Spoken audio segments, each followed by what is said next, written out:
I was alive and in my 20s when the autoimmune deficiency syndrome struck the planet.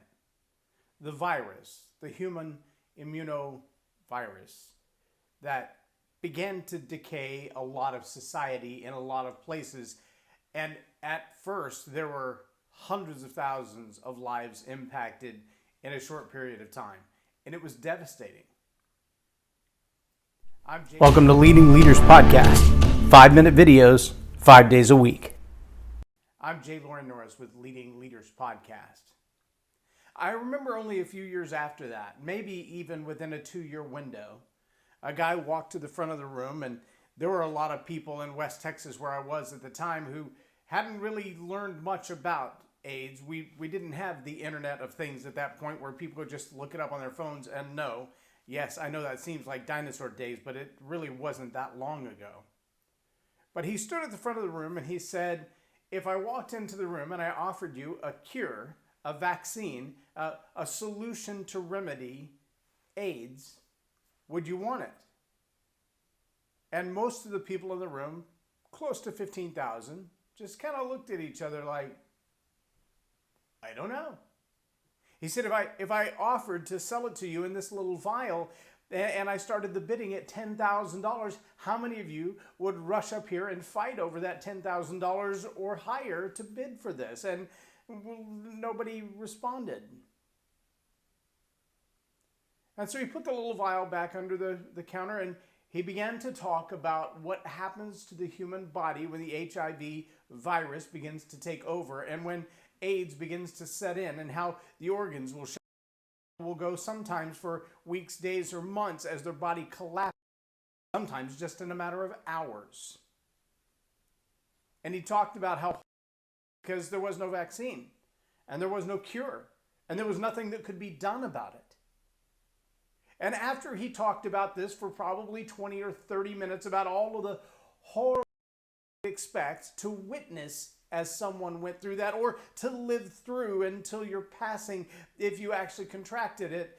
Now there was a fervor in this room of nearly 15,000 people, and when he held it up again and said, would you give me $10,000 for it, there were actually hands in the audience that went in the air.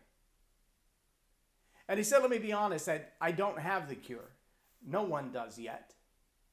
Here we are 30 years later, and no one does yet.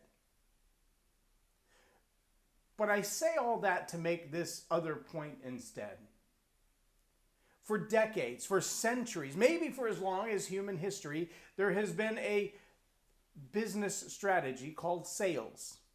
And in the process of sales, we have storytelling, we have telling, and we have selling. We have talking about the product, we talk about the event of the product, we talk about the benefits, the FBAs, the features, benefits, and advantages. We talk about how I felt before I actually got the product, and then how I feel now, the feel, felt, found method of selling. And the list goes on and on and on, the various ways that we sell. But here's one thing that we know for a fact: when selling, when conveying, when persuading, it's really hard to persuade someone to act in a way, to buy, to do, to follow a command, to get on board with an idea, to buy in to anything without cost. And sometimes the cause may be a lot more, abstract than what you really know to be a cause. Like the AIDS virus when it was first discovered. Sure, there was evidence that there were people who were dying, but the majority of people didn't know anything about it. They certainly didn't know the ravages that it would bring. And so the more you could tell them about how devastating it was, the more likely they were to want a cure. Well, the same is still being practiced today by storytellers on the stage. They paint a paper tiger, and sometimes it's not as truthful as the real ravages of HIV. It's a story. It's a story, it's an analogy, it's an anecdote, it's just an illustration. It's just designed to make you feel like, wow, I really have to have a solution, and you seem like the only guy who has that solution. I need you right now.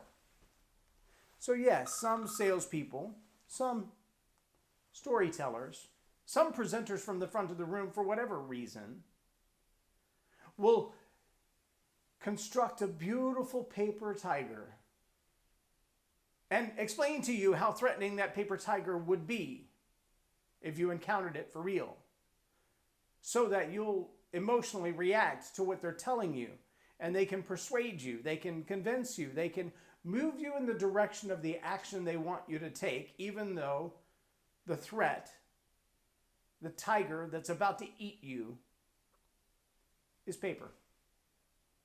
I'm Loren Norris with Leading Leaders Podcast for Tell It Like It Is TV. Have a blessed day. Subscribe now for our extensive video library of leadership lessons promoting faith, family, and freedom.